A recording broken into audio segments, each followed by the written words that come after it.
Hey guys, this is ADWCTA, and we are going to continue on with our meta-analysis for the Whispers of the Old Gods. If you haven't watched part 1, 2, and 3, you should go watch it.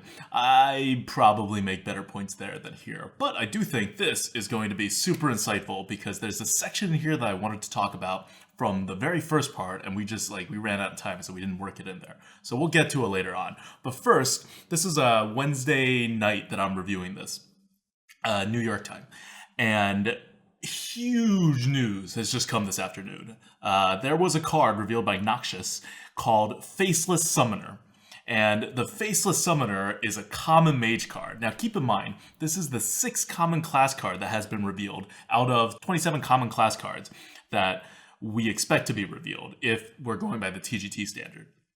Some of them may not be in the arena because of Athiuen and whatever, but like generally speaking, we're like very, very tiny percent of the way through the common class cards. So how the classes really fit isn't really clear yet. Warrior is the one where we have the best picture. So without getting too far ahead of ourselves, what we should do is not get too far ahead of ourselves, but everybody kind of piled onto this. So the card is the Faceless Summoner, 6 mana, 5/5, with a battle cry that says summon a random 3-cost minion. Random 3-cost minions can be as good as a King Mukla, it can be a Spider Tank, it can be a Scarlet Crusader, or it could be a 3/3 or a 2/3, or it could be a crappy thing like a 1/4, or even worse, right, like an Alarmo Bot or something, like a Magma Rager. So there are bad 3-mana cards, but there are also very good 3-mana cards. Regardless, this is a very blatantly overstated card. Very blatantly overstated. It does not take a rocket scientist to look at this card and say, really good. Really, really good. And then, if you do know the arena quite well, you're thinking, there's another card that is better than any other 5-drop, and it has the same kind of characteristic where it kind of splits up the stats and leaves a pretty big body too, and that's only a 4/4. 5/5 is this like kind of magical number in the arena these days where the 5 damage matters a lot, so you're not like just over damaging for no good reason, and the 5 health puts you at a True Silver and Flame Strike range, which are pretty key. Also, Eviscerate range. These are like the classes you're facing in the arena over and over again. So 5/5 is a great stat distribution. And now you're thinking, wait, so not only for 1 more mana do I get to upgrade from 4/4 to 5/5, which is like one of the most worth it things to do. Except maybe 2/2 to 3/3. Maybe. Anyway, but also we get a random 3-cost minion, which for the most part is going to be better than a 2/2. So this is just like leaps and bounds better than a Silverhand Knight. And so if you just go on Reddit or anywhere, or like my Twitter account inbox, you're just getting spammed with all these people who think it's like the end of the world, right? It's like Mage is back. This is like 2 years ago. You have Mage up here, you have all the other classes below here, and it doesn't even matter. Nothing's even close. Even though arguably back then Rogue was actually really good too. People just haven't figured out how to play it yet, or not many people figured out how to play it yet. And also another problem with that theory is that we don't know what class cards Rogues are going to get, and we don't know what class cards Paladin's going to get, or, other classes for that matter. But putting all that aside right now, I'm going to address the first problem with this whole, me. I like a good riot as much as the next guy, but this is definitely far, far away not the time to be concerned, because this card is not that great. Now, before I get misquoted, I'm not saying it's not a good card. I'm not saying it's not better than a Silverhand Knight. But people are coming out and acting like this card is the next muster for battle, but it's a common, or at least that it's the next Flame Strike or Fire Elemental, or just like a game-changing card that will like do crazy things to the class.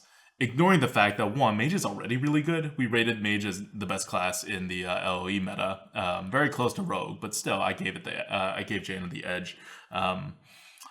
So adding another really good card to it, it's not going to matter as much as you think, because it already has good cards. And 2, okay, I'm going to break this down to why it's not that good. Because where this card is going to come out, and this is the crazy part about it, because we just came from like LoE And LOE gave the mage Ethereal Conjurer. And when that card came out, you had some people, right? Like who we were those people who kind of stepped up and said, "This is an amazing card."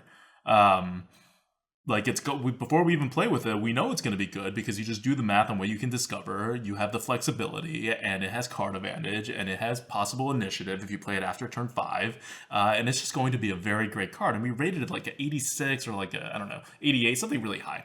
And we haven't moved it since because I think it was pretty clear to everybody after you start playing with it that we were right about that. It was just an insanely big card, and we were not the only ones who thought it was great, but we were definitely part of the group that was the highest on that card.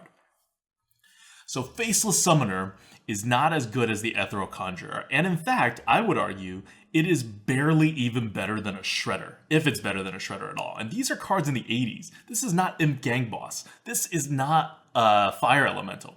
What those cards do is those cards trade up with every possible combination of with every possible card that is dropped before it, and it also trades up with it also trades up, with every kind of card that or at least evenly with every kind of card that is its same drop. And then it also potentially screws with the board in several other ways. They're just very secure cards. Imp Gang Boss does it with essentially a Death Rattle mechanic that gets triggered multiple times if you play it on curve, and Fire Elemental does it by having initiative. Those are things a card needs to do to get to that levels of goodness. Faceless Summoner doesn't do anything. It is a stat stick. Now, it's good. It's not one stat stick, which would make it pretty bad. It is 2 minions, so you don't get, like, assassinated, right? You don't get sapped as badly, which is nice. But people assassinate 5/5s. People sap 5/5s, so you're not totally out of the clear with that. You get a little extra. But the important thing to realize is that even though it separates the two and it's hard to remove, it still doesn't have initiative. It's still not a Death Rattle minion. And if your opponent has something on the board, they can still kill the smaller thing first and then trade evenly with your Faceless Summoner. Your opponent has a 5/5 on the board. Totally normal, right? For their turn 5, not even their turn 6. You place a Faceless Summoner, your opponent takes the 5/5, eats your 3/3, and then it'll trade evenly with your 5/5 that's left on the board. What did the Faceless Summoner do? It just traded down. That's a normal situation. I'm not saying it's going to happen all the time, but it's going to happen often enough that Faceless Summoner trades down. Elite cards never trade down. And this is not even considering the fact that this is a 6-drop, right? Like, that takes a while to get to 6. By 6, initiative starts being really important. At 3, you can kind of get away with, like, just dropping stuff on the board and seeing what happens. By 6, you drop something like this, you may be playing into stuff, you may be already on the verge of dying, you really want initiative by 6, that's why Fire Elemental's so good. This doesn't have any of that. So, what do we end up here with a Faceless Summoner? We end up with a card that comes out 1 turn slower than Silverhand Knight, which is a big deal. There's a reason why Ogre is not the best card ever, even though it's a totally serviceable 6-drop. There's a reason why Stormwind Champion is not the best card ever. They're all very good cards, but they avoid being in that top tier range by quite a large margin because they're high mana costed cards, right? Like, how good would Kraken be if it wasn't 9 mana? Like, how good would a mini Kraken be? Oh, that's right, we know how good it would be. It's called a Fire Elemental, and we rated almost 10 points higher. Faceless Summoner costs a ton of mana, doesn't do anything when you put it on the board, and if your opponent has the board, allows your opponent to react to it in a very good way. It also, on top of that, has RNG, which we all know good players want to stay away from. It's not the worst RNG in the world, right? Random 3-cost minion, you're going to be in this range of like plus or minus 1 to 2 mana's worth of stats on the board. It's not the worst thing in the world, but still, it's RNG you don't necessarily want to have. So you can't just look at it and say like, oh yeah, I'm getting a 3/3 out of it. You really don't know. It could be a lot better than a 3/3. It's oftentimes going to be worse than a 3/3 as well. So all of these uncertainties add up to give it the same kind of disadvantage that a Piloted Shredder has. A Piloted Shredder is an insane card on average. It's much higher. We have it at 80 right now. It's much higher than an 80. But we don't give it that high of a score because the better of a player you are, the more screwed you get on those turns in which your Piloted Shredder gives you something crappy. Whereas when your Piloted Shredder gives you something great, you needed less to win the game. Bad players, on the other hand, take the exact opposite approach. So something like Faceless Summoner, like a Piloted Shredder, may in fact be kind of, super powerful in the hands of a bad player. But in the hands of good players, this is not a great card. I mean, we're kind of like splitting hairs, right, of what's great, but this is not at the level of Fire Elemental or Flame Strike. This is just a very good card. This is like you remember Fireguard Destroyer when that came out and everyone was like, oh my god, Fireguard Destroyer, the world is over. Because it was very overstated, and no card has been as overstated as Fireguard Destroyer at the time. No card has been as overstated as Faceless Summoner at the time. And you could have made the same arguments for Fireguard Destroyer of why it would be so good. 6 health? That's amazing, right? Like, especially on turn 4. Faceless Summoner? Oh, it's like Silverhand Knight, but it's bigger and it has that critical 5th health. You can make all of these arguments for the card, and the card is good. No one's saying Fireguard Destroyer is not better than a Yeti. No one's saying Faceless Summoner is not better than a Silverhand Knight. But this is not a card that's going to break the game, even if it's a common mage card. This is not even going to be one of the mage's top. It's definitely not one of the top 2 cards. Fireball and Flame Strike are both better than it. It's not even going to be the top 3 card. Ethereal Conjurer is still going to be better than it. I haven't looked to see if there's any other cards better than it, but I'm kind of rating it here just to kind of put everything in perspective. This is not an amazing card. People are going crazy over it. Do not buy the hype. Okay, moving on from this card. This is like a special section just for Faceless Summoner because the reaction was just so uniform across everyone. And I feel like everyone is so wrong on this. They're just like getting carried away by this whole thing. But we'll see, right? We'll see when it comes out. It's not like we haven't been wrong before. I think generally when I take positions like this, I'm right about it. But hey, I mean, we'll see. I will remind people of Tuskar Totemic and how people were going crazy over Tuskar Totemic's potential. And now it's like, yeah, it's just good, right? Like it's like a Yeti. Maybe a little better than the Yeti. Depends on how many totem things you have. Anyway, moving on. The big theme, 2 big themes that I want to address today that I think the cards have kind of lent themselves to. And they can all be wrapped up in this kind of bigger theme. I really wanted to start with this, actually, before the whole Faceless Summoner thing came up today, because this is like the important stuff. Faceless Summoner is just a distraction. I want it out of the way. So what is happening with the LOE, with the Whispers of the Old God meta? Old cards are being infested and coming back with similar types of mechanics. There are no new mechanics being introduced, not really. The themes that we've covered so far, on the very first time we did one of these meta-analysis videos like 3 weeks ago, is slow and incentivizes trading on the board. And standard mode is, for ranked play is now removing a lot of the more disruptive expansions, right? Like GVG, like Nax. So we're actively taking away some diversity out of the pool when it comes to ranked, at least. So all of this, if you're a longtime player, this will all seem very familiar to you because the meta is moving backwards. We are going back to Classic right now. Where from what I can tell of the Whispers of the Old God meta, and again, this can all be disrupted by 1 or 2 common neutral cards, but it seems like what we're doing with the meta, what Blizzard wants to do with the meta, is that in this time of uncertainty in rank play with the new standard mode, they're going to go back to their roots and create as much stability as possible in these kind of volatile times. And that's great and all for ranked. In the arena, it's kind of been there, done that. But again, Classic is, I think a lot of people have nostalgia for Classic-ish kind of meta and that kind of speed. I hope it doesn't go quite all the way back, because if you remember a Classic, there was a lot of not curving out.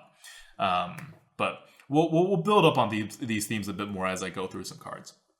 So one of the ways you go back to Classic is you want to go back to the roots of what made your game great, right, in the first place. And a lot of the roots, and I really support Blizzard at this, and you see me say this every single video, is to take characteristics of classes and then expand upon them. Like, don't make the Classic caricature of a particular ability, right? Like, don't make every single Shaman card overload, but like definitely play to it some more. Until Trog came out for Shaman, nothing else kind of got buffed by overload, which was crazy because that was one of the shaman things, and it just wasn't built upon for a long time.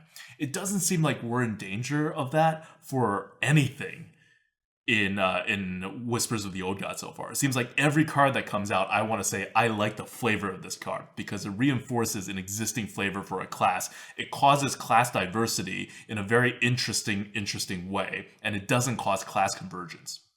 If you remember, if you're a longtime viewer and you remember from my TGT videos, I talked about class convergence versus class divergence. For the most part, if you want to keep coming up with interesting cards, all the classes will kind of intersect and step on each other's toes. Like, we see this very clearly with something like Warrior and Taunt. Taunt was not a Warrior thing. Taunt was a Druid thing. And then at a certain point, Blizzard was just like, well, we're not making Warriors charge anymore because charging is awkward and weird and we can't balance it. So let's give it something else. Taunt, it's happening. Taunt Warriors. That happens when games develop very often. This is frequently seen across all TCGs. And Blizzard is taking a stance here to try to fight that convergence. And I really like that. And what they're doing is basically building upon each class's unique aspects and pushing that class farther in that direction, giving them more options for that. So this Faceless Summoner thing aside, the other cards, and I'm going to go over, you'll all see little bits of it. And you can go back and look at cards that have already been released, right? Like Paladins, tokens, and buffs, right? We got those. We got Stand for Darkness. We got Steward of something that, buffs one health cards that come out.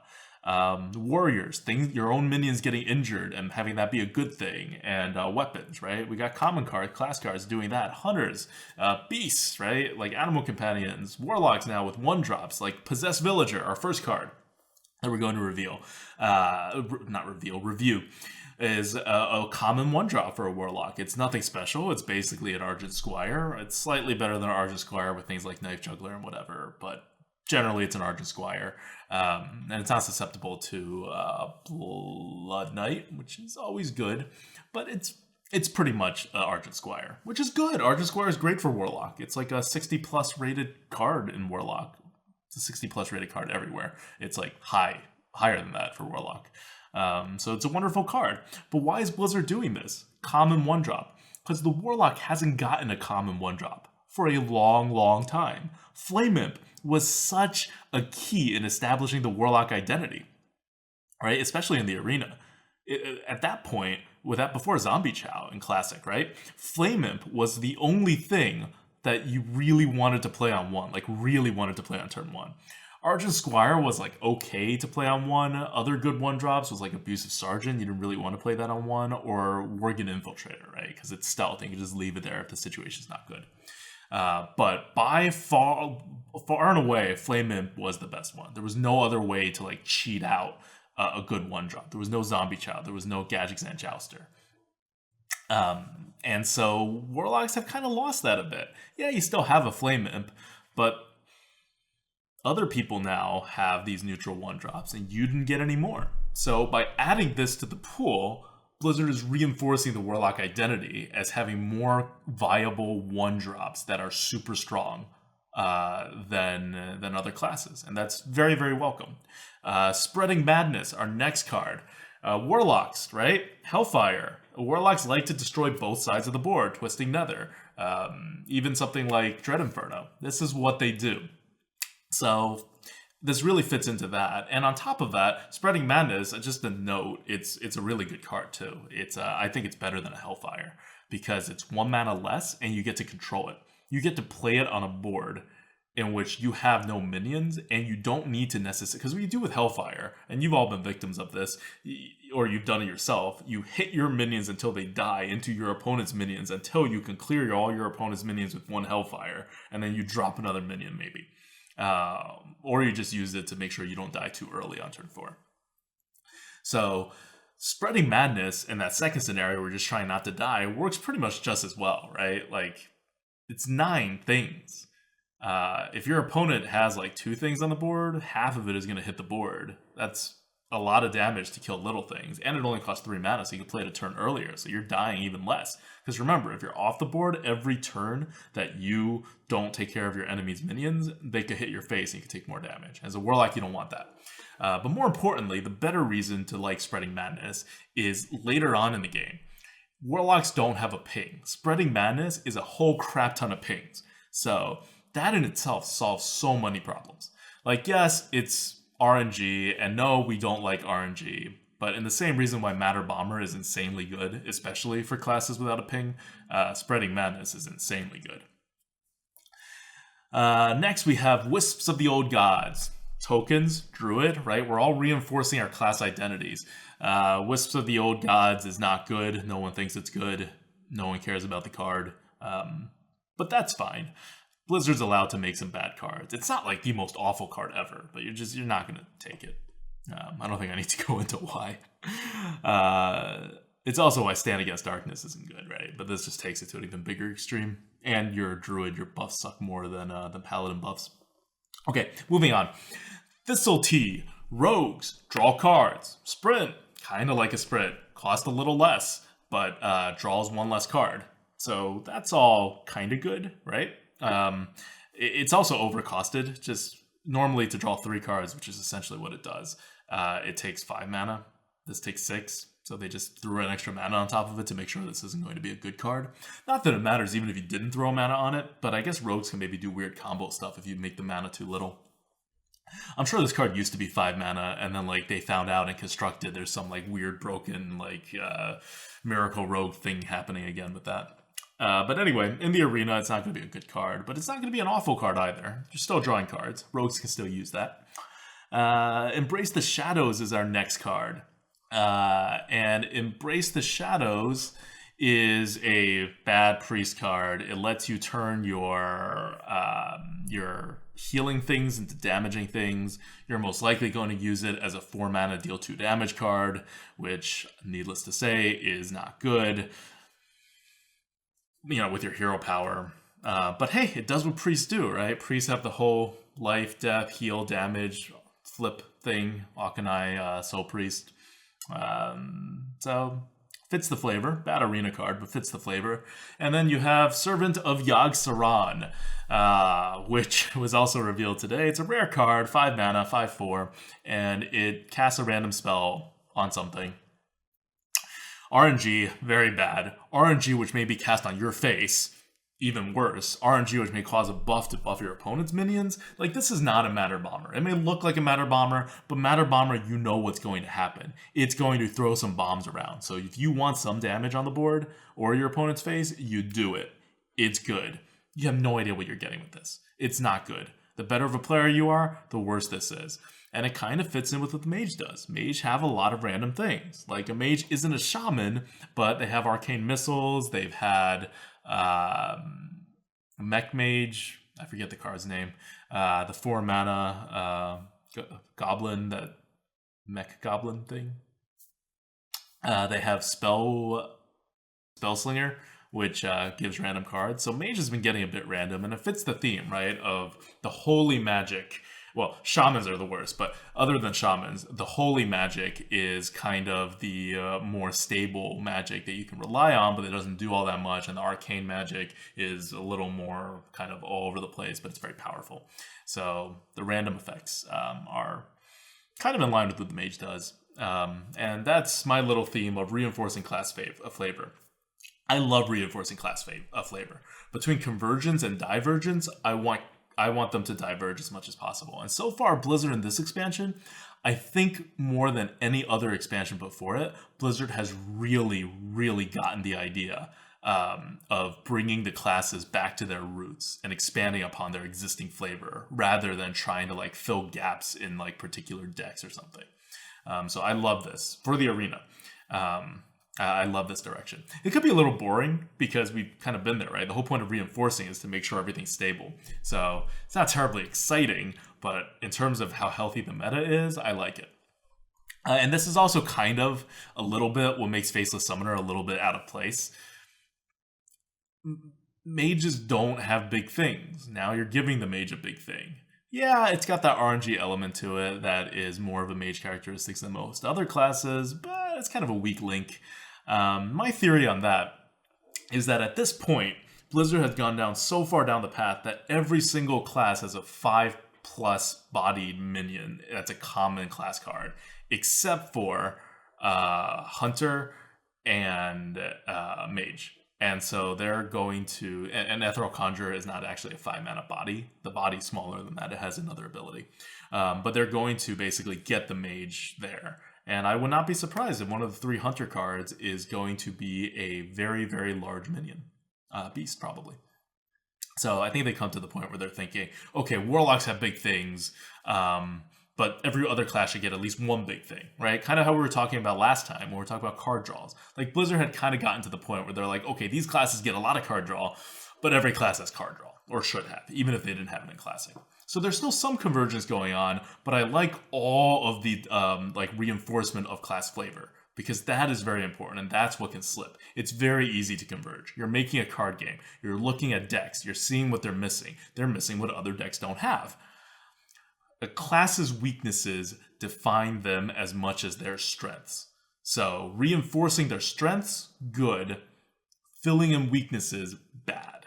And right now, we're not seeing a lot of cards that fill in weaknesses. We're seeing a lot of cards that reinforce each class's like identity and their strength.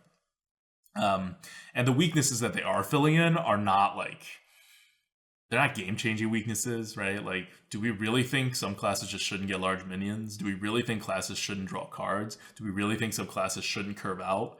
Like, no. Some classes should be better than others on it, but all classes should get some of those cards. So I'm totally on board with Blizzard's philosophy here, and I think this game is going in a good direction, especially for the arena, even if it is an old direction. So to really hone in the point, I want to talk about the curve and how the game has progressed from Classic to here in terms of the curve, to kind of get you an idea of what we might be in store for with the new meta that's coming in. If Blizzard's really trying to go back to Classic in many ways, maybe they're trying to go back with the curve too. And so I just want to walk you through this really quickly. The Classic curve, if you remember back in the day, was 5 2-drops, which is totally sufficient. You definitely did not need 6 2-drops, unless you were playing one of the classes with like a totally crap hero power that needs to be on the board. But if you were like a mage or a paladin or like a rogue especially, you definitely didn't need 6. No one wanted 6. You just want 5. 3 3-drops. Partly because there weren't a lot of 3-drops, and because 3-drops really sucked back then. 5 4-drops, because there was a lot of 4-drops, and 4-drops were kind of an anchor, right? Because how weak 3-drops were, 4-drops, relatively speaking, was a lot better. And then 3 5-drops.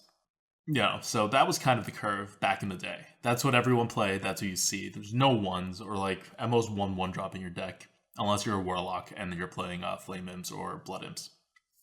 Now, the GVG expansion had such an outsized effect on 2-drops.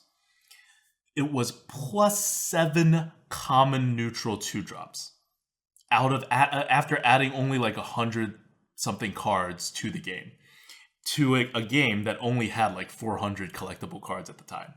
So I can't overstate this. Essentially, the curve went from we were struggling to draft 5 solid 2-drops, and we had to keep reaching down to get 2-drops so we would curve out, into we didn't even have to try to get 6 2-drops.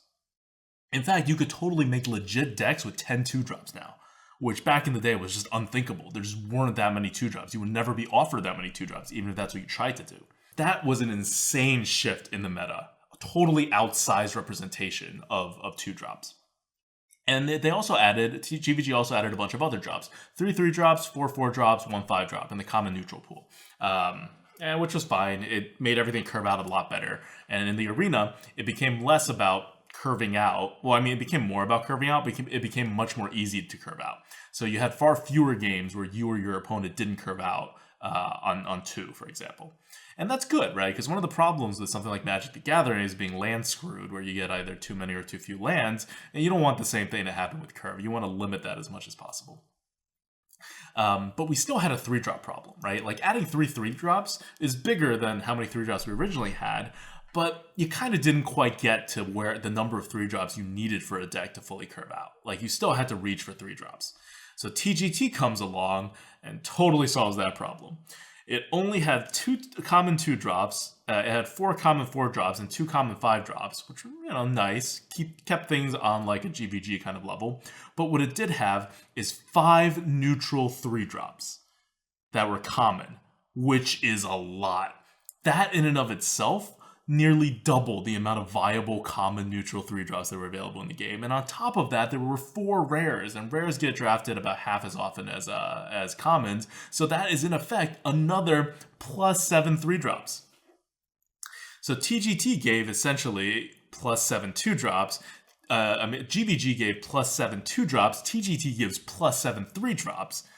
You see what each expansion is doing. GVG made things go fast and curve out. TGT solidified kind of the mid game with 3s and 4s and made that curve out. And now everybody curves out, and they curve out very well. So what is going to happen with the Whispers of the Old Gods if we're talking about going back to Classic? Well, I did the math on this, and if no 2, 3, or 4-drops are released, no common neutral 2, 3, or 4-drops are released in Whispers of the Old God. None. 0. We'd be back to Classic. This is accounting for the offering rates and all that. This means we would not actually fall to be worse of a curve than Classic, even if 0 drops were released on the 2, 3, 4 curve. That just kind of shows you how far we have gone from Classic in terms of just taking for granted that we curve out. We all like bitch and moan about not curving out still, but back in Classic, that was a real problem. Now, it's still a problem, but it's more because you're kind of screwed if you don't curve out, and less that you actually don't curve out well. We all have the benefit of curving out very well in this meta. And the current meta generally, and people ask me this a lot, and it always depends on the class, and it depends on your speed that you're playing and your deck, but you generally want 6 2-drops, 4 3-drops, 5 4-drops, and 2 5-drops.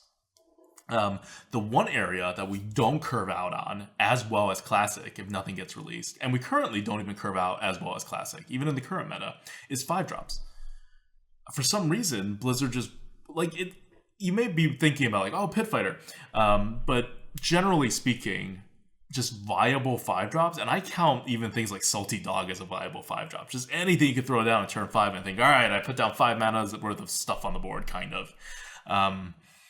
We just haven't been releasing common neutrals that fit that category, and so that's been seen less and less. And part of it is, I think, by design, because back in Classic, there was a real problem where you just always get too many 5-drops. Like, there was just a lot of 5-drops. They were pretty good, and they just clogged up all of your drafts. You want to take them, but you can't because you need to curve out always. If we're really truly going back to Classic, I would expect something like 2 common neutral 5-drops and then none of the other drops. Maybe like 1 4 or like 1 3 or 1 2 or something. And one of the reasons I think Blizzard may actually be heading in that direction, besides like the whole wider theme I was talking about, where we seem to just be reinforcing everything and going back to our roots, is because of the Cthulhu cards. Beckoner of Evil. What is that? A 2-drop. A totally normal, good 2-drop in the arena. Not in the arena. Twilight Elder. Not in the arena. Totally good 3-drop. Claxi Amber Weaver and Cthulhu's Chosen. Totally good 4-drops. Not in the arena. Secarum Cultist. Totally good 6-drop. Not in the arena. I don't know what the other Cthulhu cards are, and there's still about like half of them that's not yet released.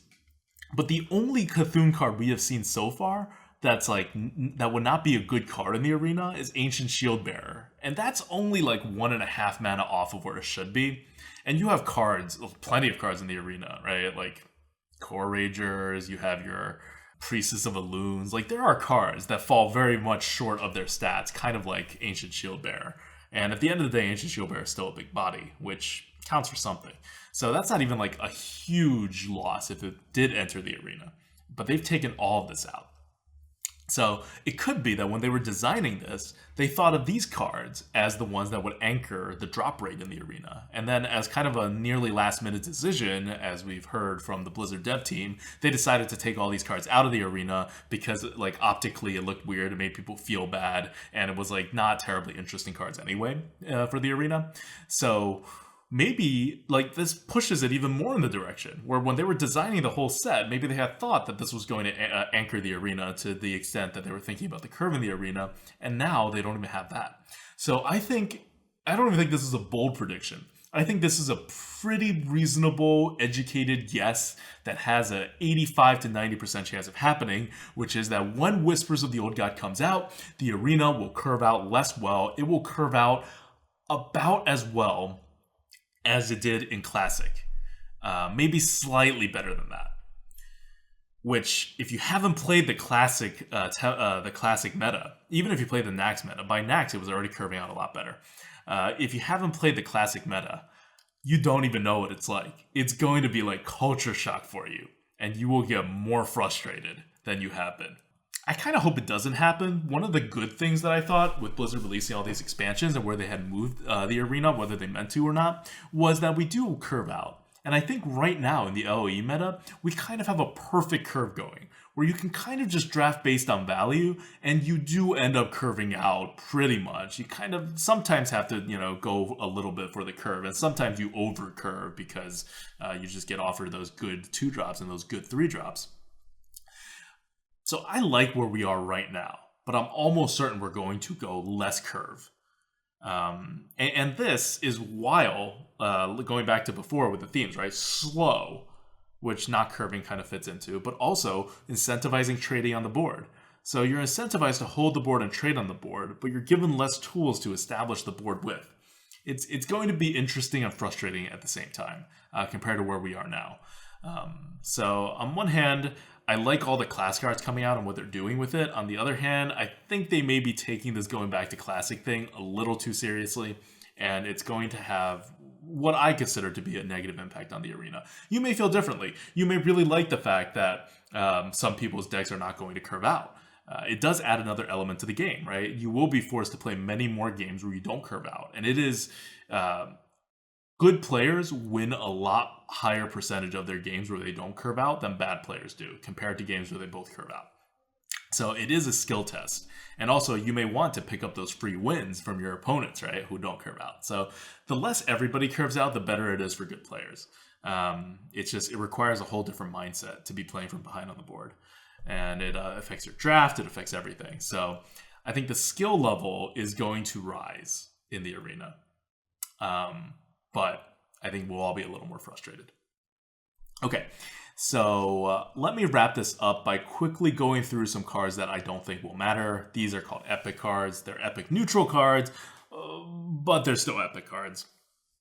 And I'm just going to go through them really quickly so we cover them somewhere. 1, Scaled Nightmare. Scaled Nightmare was, released way back when I just never got around to covering it. And it is a 6 mana 2/8. It is a dragon. Its text is that you double its attack every turn at the start of every one of your turns. So it turns into a 4/8 when you get it back the next turn. 4/8 for 6 mana. Is that good? Yeah, that's pretty good.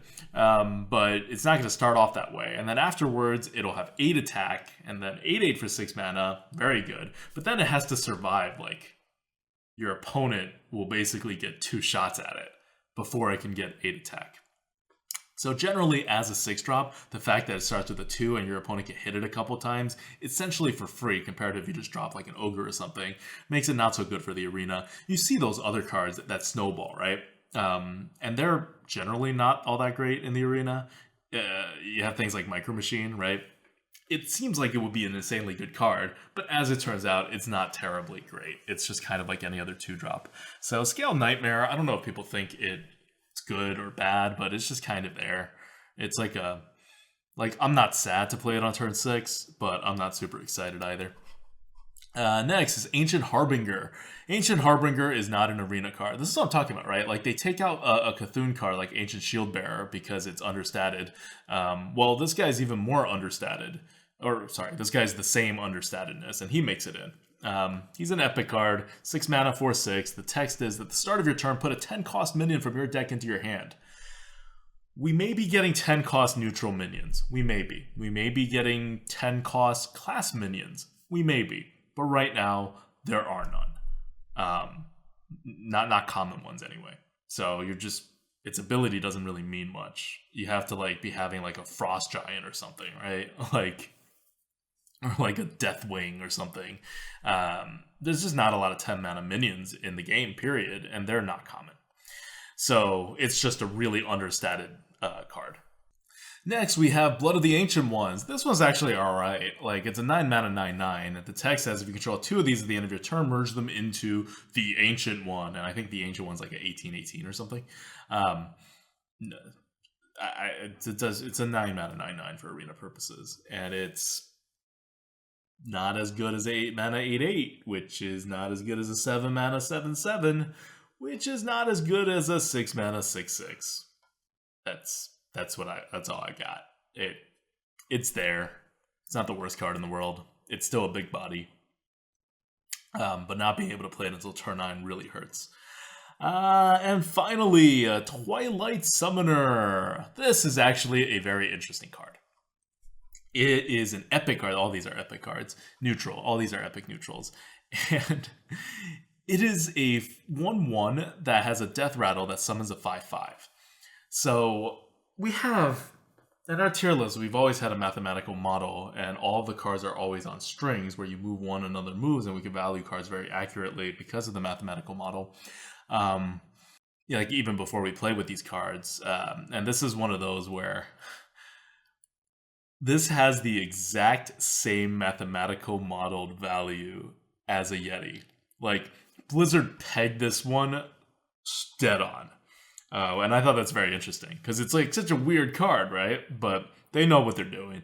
The one part that I do think that it will be worse than a Yeti in is that if you play it, you lose your initiative, right? You're just sacrificing it. You play this card, next turn, you won't have board because no one's hitting this guy. You have to hit it in. And then your 5/5 doesn't attack again, and your opponent gets the board to attack you again. So you have to be so far ahead on the board that 1 damage out of your 4-drop is sufficient to keep the board. And you know how weird it is, even like if you play a 3/5, that you oftentimes kind of like start losing the board at that point. So to only play 1 damage and have it like vaguely keep the board competitive is actually kind of difficult. So for non-modeling reasons, for just pure pragmatic initiative reasons, I don't think this is as good as a Yeti, even though it has the stats that would make it worth it. It does protect against some things. It's vulnerable to other things like Earthshock. Twilight, the Twilight people can vulnerable to Earthshock. But generally, it's still a good card. It's got the value behind it the way a Yeti does. And who knows, right? Like, maybe you were behind on the board anyway, and the Yeti was just going to die anyway, right? At this point, this is just a bigger card. So it's an interesting card, and it's definitely not a bad card. I think it's going to be an above average card, but I would take a Yeti over it just for that security. And that wraps it up for today. God, we spent a lot of time talking about that mage card, the Faceless Summoner. I hope this was informative to everybody and educational. I really tried to bring everything together because the next video is, we're not going to do another one of these videos unless the release date is not the 26th and it's actually something else. I think by that point we'll wait for the whole dump of all the cards, and then we'll review everything. And where things we think will actually stand in the meta, knowing exactly what the meta is going to be. And that'll happen whenever, as soon as, the first thing I'm doing after Blizzard reveals all the cards, is I'm going to start making these videos. And I am going to make 12 of those videos. So get ready for them. So before I leave, I wanted to thank the Patreons over here, our April Patreons. We do not have sponsors, so this is brought to you entirely by viewers like you. And I also want to give a shout out to just our YouTube channel, which has been getting a lot more spiffy lately. We've been releasing short form videos in addition to the traditional long, like full run videos, which are also edited now, by the way. But the short form videos are like our highlight clips and things like that. And we do have future plans to break out into a more traditional, to break those parts, the short parts, I don't know if this is short, but to at least break the short parts into its own YouTube channel.